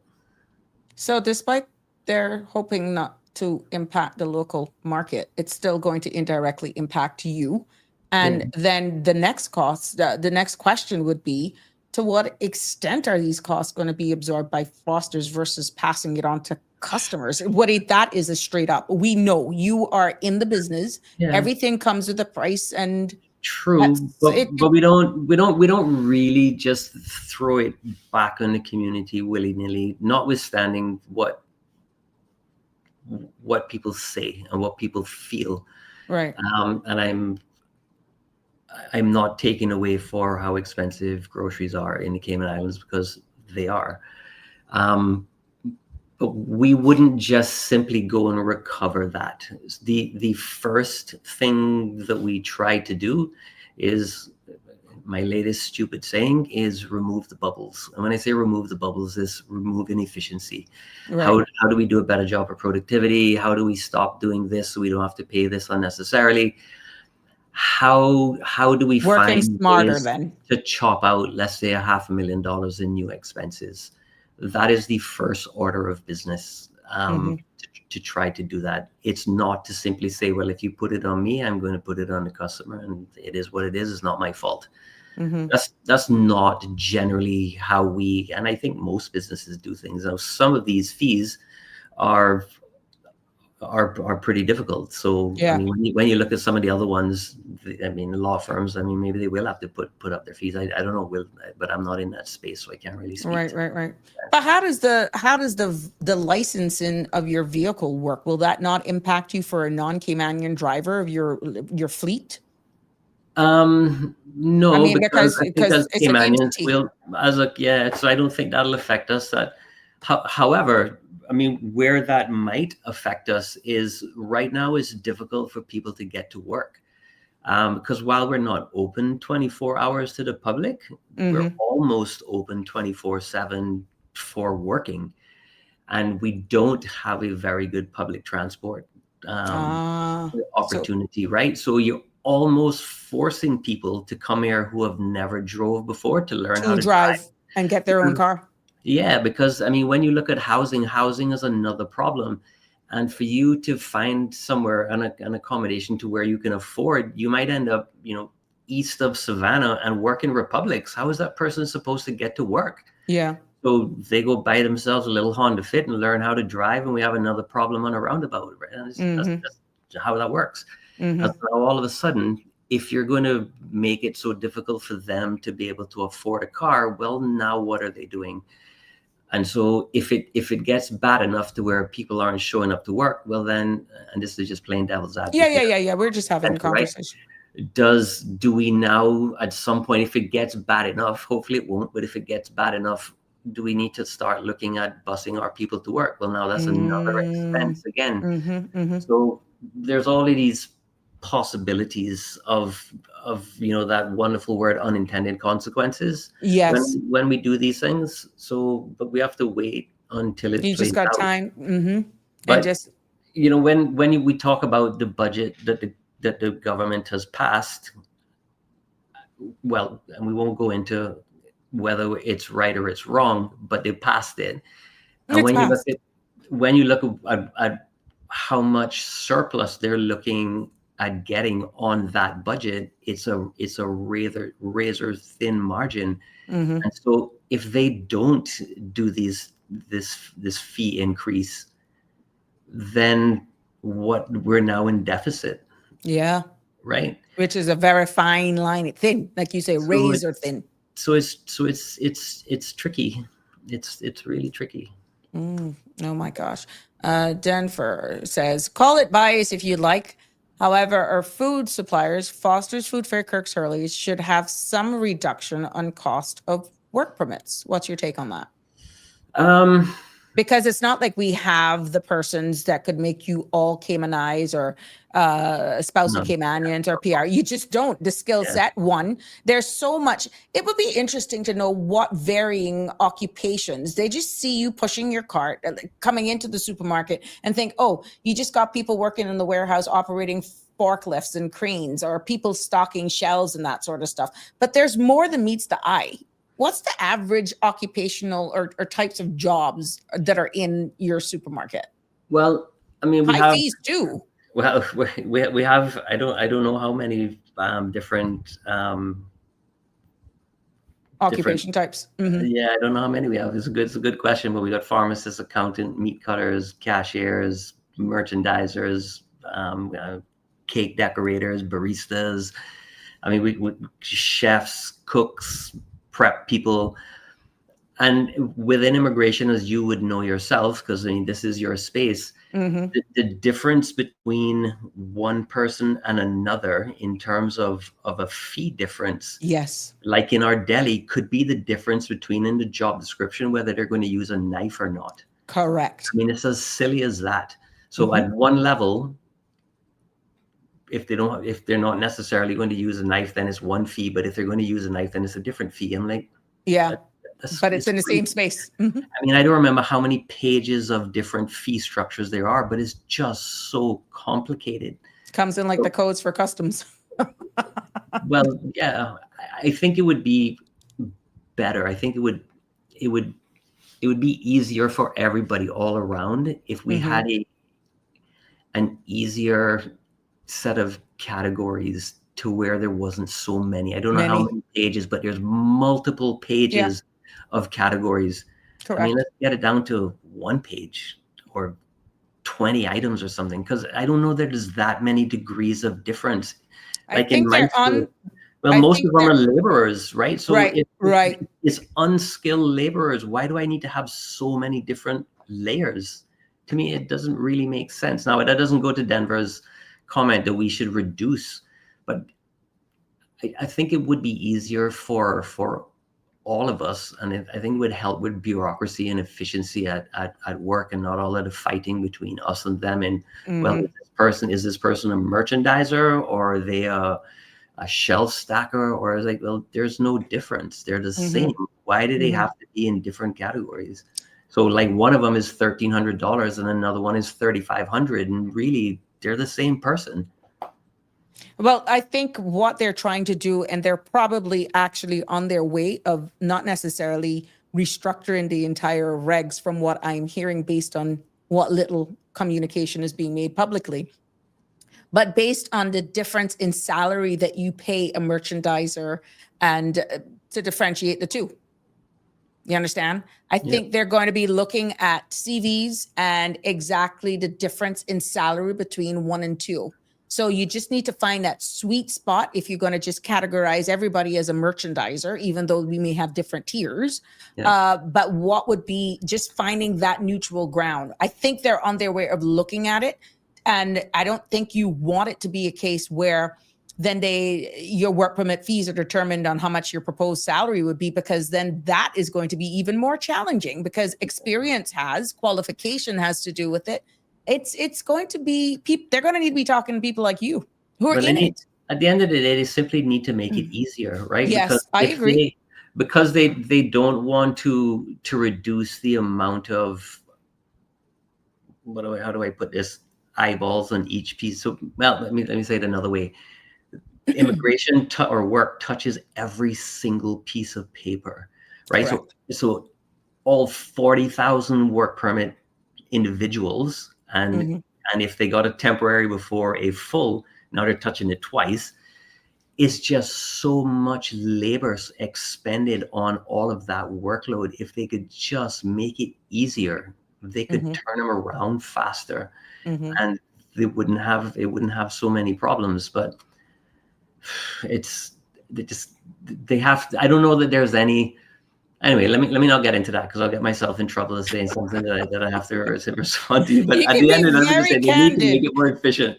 You can be very candid. Here, I think this space is safe enough for you, because that's what we're all about. And that's the only how you're going to evoke change, because from one side, you may hear persons criticizing, let's say, the policymakers, but from someone who's working in it, operating a business, and you're looking at efficiency differently. It could be a case where you're implementing smarter processes, getting rid of, I could call it dead weight to help you maybe, and just make it more, as you rightfully say, efficient. But how do you balance that in persons losing jobs is another thing, because you are having to do the same thing in the operations of your business as well. Could we see it where then people are now, and as we talk about AI being smarter, if that saves, Yeah, AI is a tricky one, and I know you were chatting with Danny about that earlier. We have not really leaned into AI very much, other than relatively easily, like writing emails and looking at different things. And so some process we're playing with it.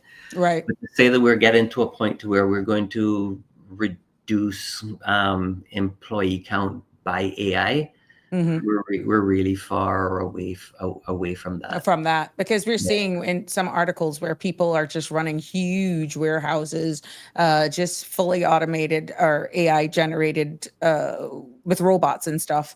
And of course, we hear, like you rightfully say, could take us years before we totally replace people in, let's say, progressives. You don't foresee that happening here? No, well, I wouldn't say I don't foresee it happening. I don't see it happening soon. right away. There's a lot still to be done, but that's in my space. I mean, in other spaces where it's, not physical labor, like I need somebody to put a can of peas on the shelf. I need somebody to cut meat. Yeah.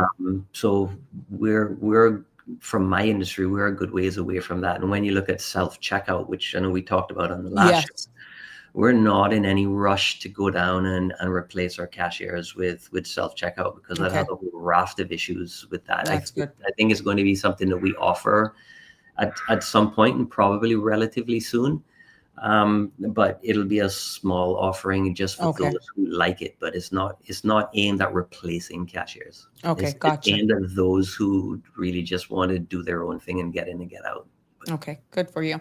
Miss Barbara G is asking, can you please extend the opening hours from 9 to 9 p.m. in East End? What's your takeaway on that?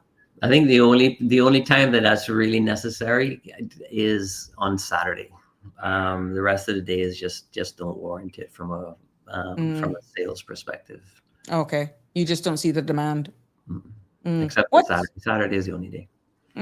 Oh, now that you say that, Saturday. What's your take on Sunday trade?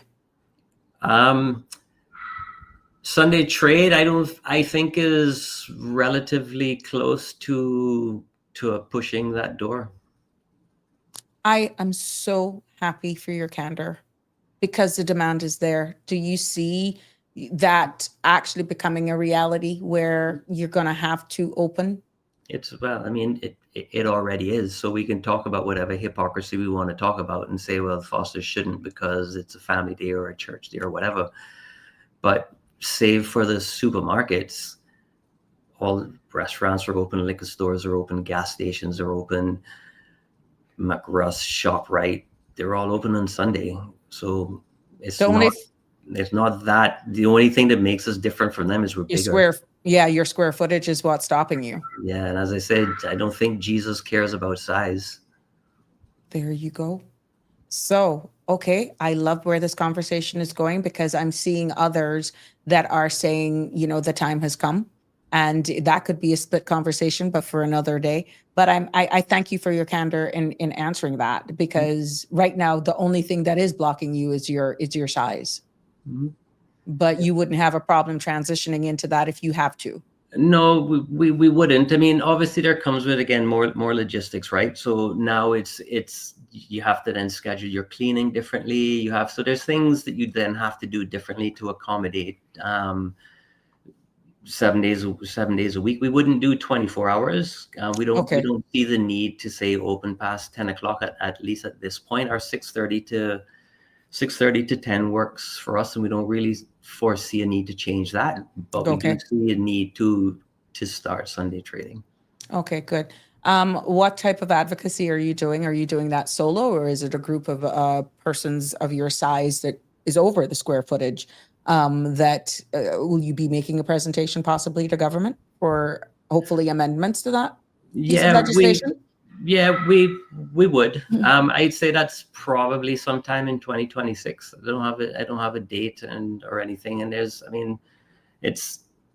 it just needs to happen. There's going to be a conversation because, of course, the religious aspect is going to come up. The family values aspect is going to come up for certain.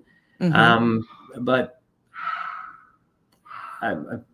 I think it's going to happen. It's only a matter. It's not if, it's when. Yeah, because we could have done this a long time ago. Remember after Ivan, you guys were open and everybody was too happy to shop. To get their hot meals, especially too on Sundays. Well, we were, and it did well. It was March of 2025 when the country was starting to get on its feet, and we were pretty much back to normalish back then. And then the topic got kicked into touch of saying, why is Foster's and other supermarkets still open? And so the discussion then was had. And I actually got a call from a politician. I won't say who it was, but high up the food chain of politicians back then. And said, well, Woody, is anybody in government giving you a hard time? Stay open. I was like, well, because it's against the law, sir, and that's not how we roll. So either you guys change the law or we're closing. And so we closed and said, well. And the law has remained, the square footage. Well, the law remained except for, and I don't remember when it was, but I don't know, maybe 6-7 years ago or whatever it was, it came back up again. And I think Alden was premier at the time, if I remember correctly. And they sort of went out and did not an open like a public consultation, but just calling on those. And we decided not to enter the conversation because we said when Cayman is ready, they'll say yes and we'll open. Until they're ready, then we're just going to we'll stay closed. And so at the time, and then they made the decision at that point to say, well, and I can never remember the actual number, but it's either 3,000, 3,500, 4,000, one of those three. If you're that size or smaller, you can open by law, and if you're that size or larger, you can't. Okay. So that was the change back then. I don't remember exactly how long. Maybe it was 10 years ago. I don't remember how long. Right. But that was the then change. But if you read the changes from, let's say, the 70s, it started with tourism. Right, we were closed on Sunday. It says, well, we've invited these tourists here to stay. They need to have a drink at the bar. So they made a change. And then they added a pharmacy, and then they added this. And so we've been slowly adding things to the Sunday trading. Correct. Until now, it's just, it would be the only us big guys who, if we were disenfranchised. But everybody else can just kind of do it and nobody worries about it. Correct. Floral stores. Whoever feels like opening a Sunday opens. Exactly. Nobody troubles them. I saw a garment store religiously on Facebook. We're open on Sunday, and they are not selling souvenirs because there's an exemption list, and they do not fit that criteria. And they are advertising big, not picking on them, but it's just going to your point. who's holding them accountable? So I think the time has come that, you know, this foolishness goes away, and it should be a preference of the store owners whether or not they want to. Tartarian says in the UK on Sunday, supermarkets are open half day. Well, to his point, we would more than likely we would work less than a shift. Like a shift, we call a shift 8 hours. We would probably work less, shorter hours than that, or maybe we'll call it 6 to 8 hours. Right. And for the most part, it would be, and we would see how it goes. But generally speaking, at this point, we would say it would be on a voluntary basis. If you want to, if you don't want to work on a Sunday, then we wouldn't force you.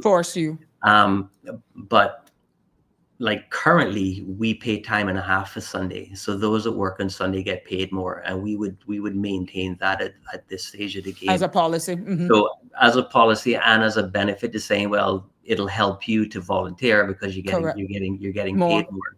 And so for those that simply didn't want to do it, then fair enough. Yeah, now, if it got to the point to where we were now open on Sunday, there was a part of what we're doing, and then we couldn't get labor, well, obviously now we got to then do something different. Yeah. But I'm relatively certain that, you know, sticking to shorter hours and do it on a voluntary basis and paying a premium for working that day, that we shouldn't have a problem. I agree with you. I totally agree with you. Just let me make sure, Josh, he's complimenting you. Always enjoy the interviews, Mr. Foster, and learning about the logistics of grocery business. Barbara G is saying Saturday is good, but Friday would probably show a huge increase in business as too many people are stuck in traffic who would rather be home and then go to do their shopping. So I'm getting Barbara G would prefer that she was the lady who asked about extended hours and till 9 o'clock. Yeah. And Connie is saying, so they open the bars and not the supermarket. That's a question. Yeah, there you have it.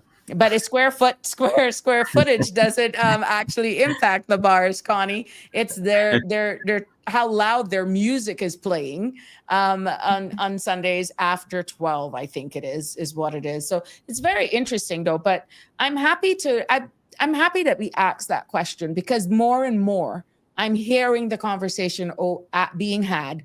Why isn't Foster's open? And then I know at one point that when you guys were at the Strand, there was a smaller portion of it where I think, that was open, and then that didn't work out. And people were like, but I want to go to the grocery store. It worked out fine. But to your point, to where there's regulations for, and I haven't looked at it in a very long time, so my information now will be very old. But at the time when the pharmacy was open on Sunday, we had a grill between the pharmacy and the supermarket. And so just the grill would come down, and so you could actually physically look through the grill into the store. They made us black out that grill because they said you can't look into the store. What? We're like, surely you're joking. They're like, no, you have to black it out. So we're like, Jesus.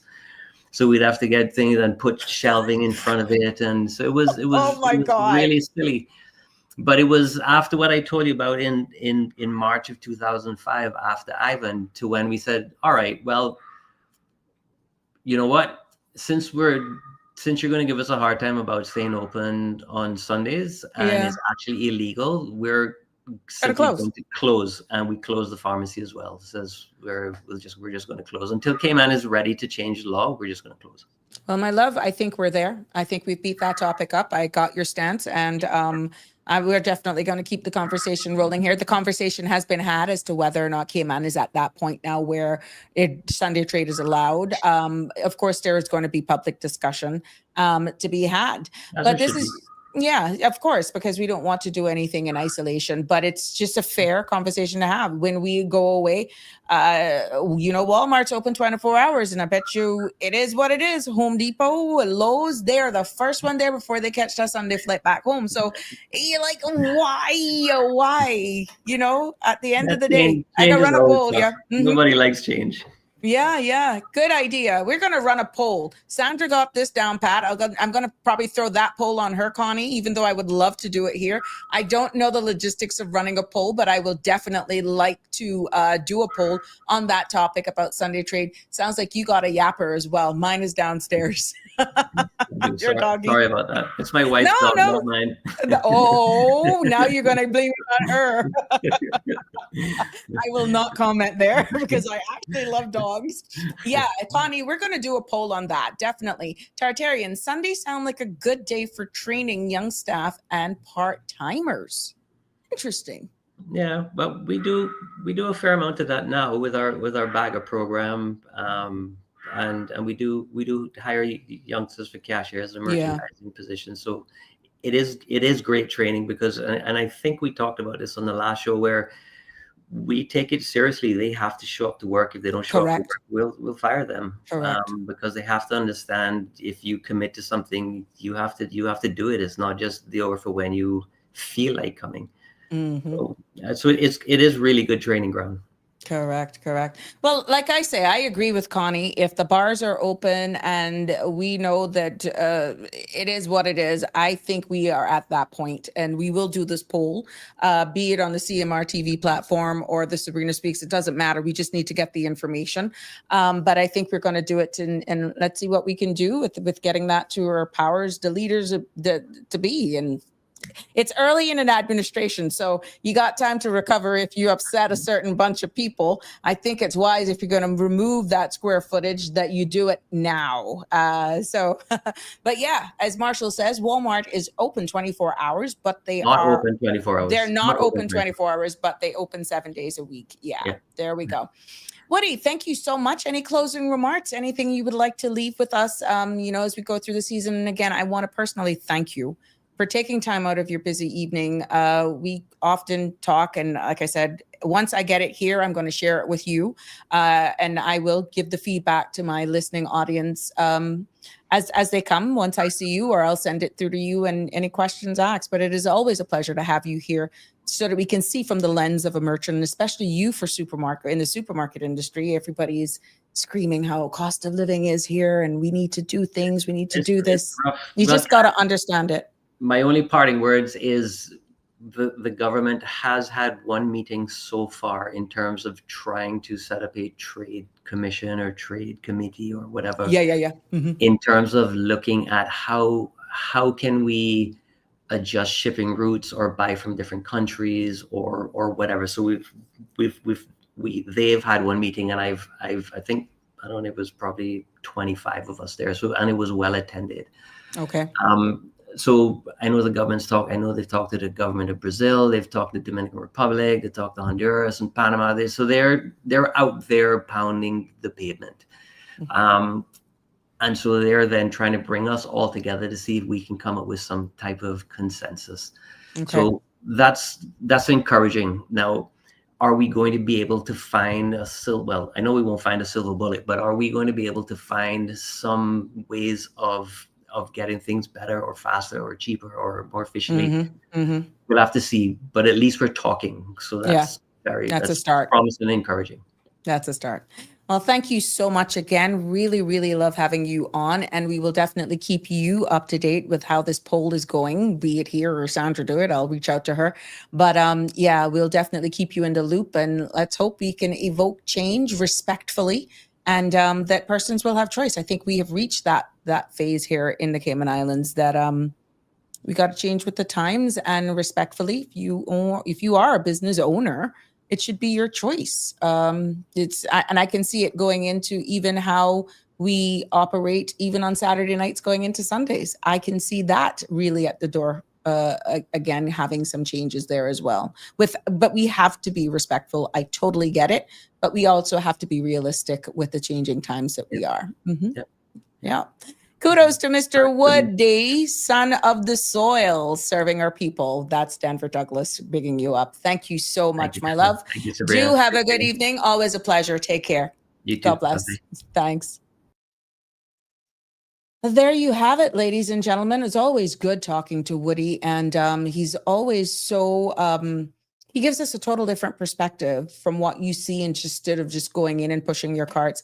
And I will, Connie Palmer, I will definitely do a poll to see what that is all about. And I want persons to actually participate in this poll of whether or not you think the law should change for supermarkets that are over that 3,000 square feet, whether or not they should be allowed to open.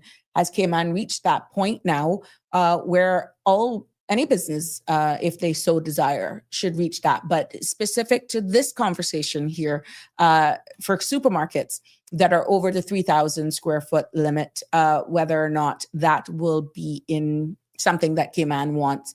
And as we see the shifting tides here in our country changing, and the demand is there. So I would love to really get your feedback on that. And we will definitely be putting it up there. But yes, you've stayed with me, and I want to thank all of you for tuning in to this edition of Sabrina Speaks.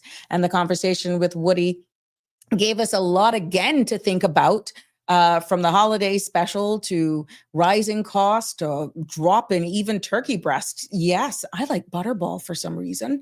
Yes, we even talked about the hurricanes and the impacts and tariffs, even though we were just very polite with going there, and government fees and the bigger question of Cayman's, even food sustainability, which was pretty much like a segue in and a continuation on from our previous interview. But what is clear is that what ends up on our tables is definitely shaped by forces, both global and local.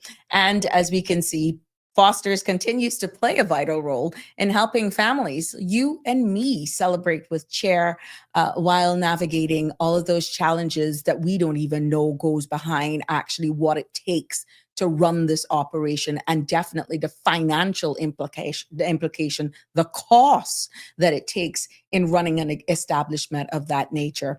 So we want to thank Mr. Woody for sharing his insights, and definitely for being a part of Sabrina Speaks. Once again, we appreciate him very much. So as I bring this episode to a close, a reminder to all clerks and cashiers, yes, please remember to ask for IDs when customers use debit or credit cards.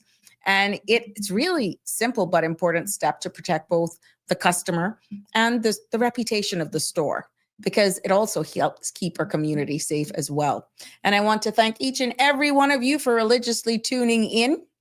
Yeah, and I'm looking forward to you tomorrow as we we're going into a topic about work permit amendments. And we're seeing where there's questions being asked about the income. We will also look at what the white paper, the bill is saying, the one that's going to be debated in the next couple of weeks, about what the income threshold is for adding dependents, because that now has increased, and also the amount of per dependent has increased. Now, is that actually blocking out a certain sector of people who are working here based on their income, that they will never, based on their income, have the ability without a working spouse here to have a dependent added? We will explore those in layman's terms. Your questions, your comments will be important. And again, we'll continue the conversation with Denny in regards to that cause 35 and what he is referring to when it feels as though we are opened up a Pandora box, we're selling out our country. We will explore that as well and tie it all into tomorrow's conversation. So I want you to tell your friends, tell your family to tune in tomorrow, participate in that discussion as well, because we're going to break it down in layman's terms here. So thank you again for tuning in. I am Sabrina. It has been a pleasure being here with you on this Monday afternoon. And until next time, please remember to stay informed, stay safe, and keep the conversations going, because we definitely need to keep this one going about removing the square footage for the supermarkets opening on Sundays. Okay? Love you lots. Good night. God bless, and see you tomorrow. That's a wrap for today's edition of Sabrina Speaks. Thank you for tuning in and for being part of the conversation. Remember, the dialogue doesn't stop here. Stay engaged, stay informed, and most importantly, stay empowered. We'll be back tomorrow at 5 p.m., same time, same place, right here on CMR TV and radio, where your voice matters and your truth is heard.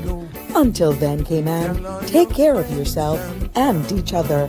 That's it for today's edition of Sabrina Speaks, where your voice matters, your story counts, and your truth is always welcome. Join us weekdays from 5 until 6:30 p.m. right here on CMR TV as we dive into the topics that matter most to you.